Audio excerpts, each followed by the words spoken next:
A young man named Bishr trusted Muhammad as his prophet. It cost him his life.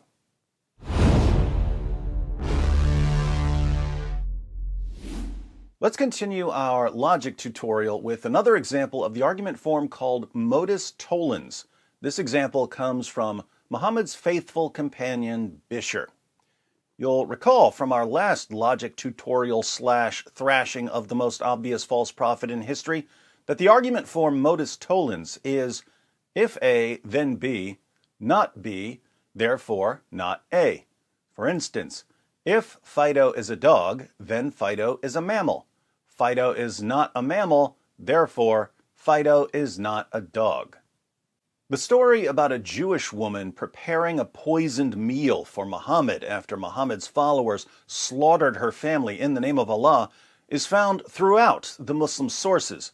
Various versions of the story frequently mention a companion named Bishr who died after he ate some of the poison. Some versions of the story make it sound as if Bishr died almost immediately, while other versions claim that he survived for up to a year and that he was extremely ill until his death. Different versions of the story also disagree on whether Muhammad preferred the foreleg or the shoulder of the roasted animal, and on whether the poisoned animal was a sheep or a goat. This sheep or goat confusion is fairly common in the Muslim sources, as when some sources claim that the lost verses of Surah 33 were eaten by a sheep, while others claim that they were eaten by a goat. In the following passage from Ibn Sa'd, we learn that as soon as Bishr put the poisoned food in his mouth, he could taste the poison. The food was so thoroughly soaked in poison that he could taste it as soon as he took a bite. But Bishr didn't spit out the food because he saw Muhammad eating it. Let's read. Ibn Sa'd, Volume 2, pages 251 to 252. When the Apostle of Allah, may Allah bless him, conquered Khaybar and he had peace of mind, Zainab bint al-Harith, the brother of Marhab, who was the spouse of Salam ibn Mishkam, inquired, "Which part of the goat is liked by Muhammad?" They said, "The foreleg." Then she slaughtered one from her goats and roasted it, the meat. Then she wanted a poison which could not fail. The Jews discussed about poisons and became united on one poison. She poisoned the she-goat by putting more poison on the forelegs and shoulder. When the sun had set and the Apostle of Allah, may Allah bless him, returned after leading the people in Maghrib sunset prayers, she sat by his feet. He asked about her. She said, "O Abu al-Qasim." She called him Abu al-Qasim, which means father of Qasim, because Muhammad had a son named Qasim who died when he was 3 years old. It was perfectly normal to call someone the father of so-and-so, but this woman's father, uncle, and husband had just been slaughtered by Muhammad's followers, so she might have meant something more sinister by calling Muhammad the father of a dead son. So she says, "Here is a present which I wish to offer to you." The Prophet, may Allah bless him, ordered it to be taken, because it's always a brilliant idea to accept a gift from a woman whose family you just slaughtered. It was served to him and to his companions who were present, and among those who were present was Bishr ibn al-Bara ibn Marur. Then the Apostle of Allah, may Allah bless him, said, "Come closer and have night meal." The Apostle of Allah, may Allah bless him, took the foreleg, a piece of which he put into his mouth. Bishr ibn al-Bara took another bone and put it into his mouth.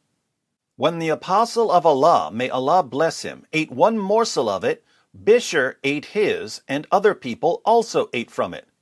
Then the Apostle of Allah, may Allah bless him, said, "Hold back your hands, because this foreleg," and according to another version, the shoulder of the goat, "has informed me that it is poisoned." Thereupon Bishr said, "By him who hath made you great, I discovered it from the morsel I took. Nothing prevented me from emitting it out, but the idea that I did not like to make your food unrelishing.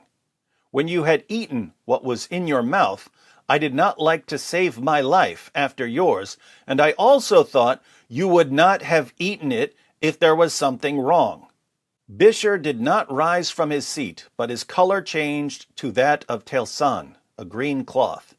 For a year, the pain did not permit him to change his sides, but with the help of others, and then he expired.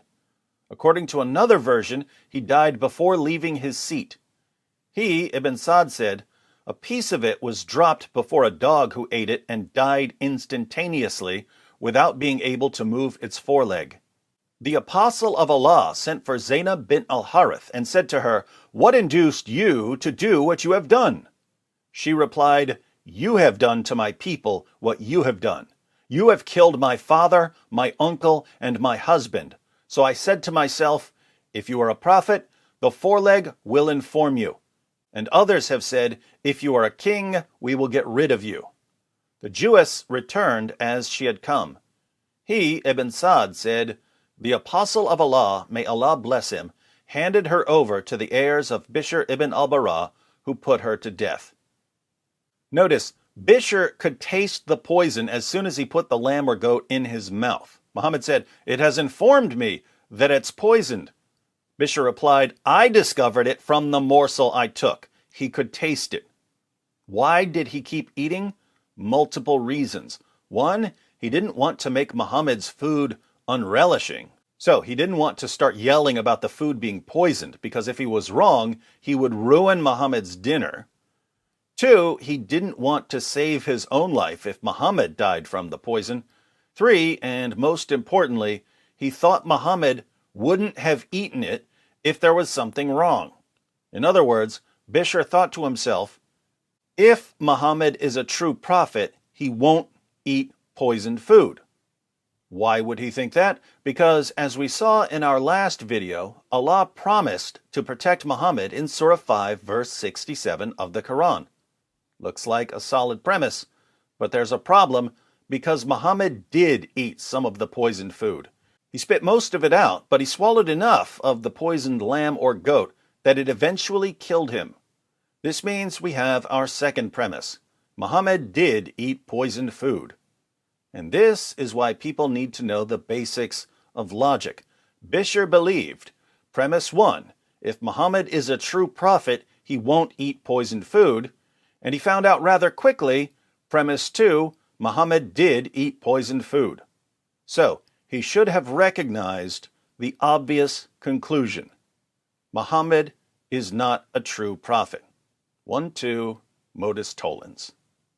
Why did Bishr die? He died because he trusted Muhammad.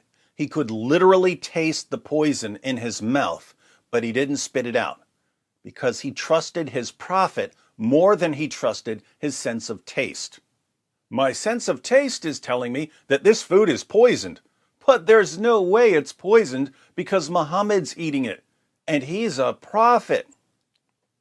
Bishr's faith in Muhammad got him killed. But even as his skin was turning green from the poison, Bishr had everything he needed to figure out that Muhammad was a false prophet. The death penalty for apostasy was irrelevant because he was already dying, so he should have said, as he was dying, "Hey, wait a minute, Muhammad. If I can't trust you with my dinner, I definitely can't trust you with my salvation.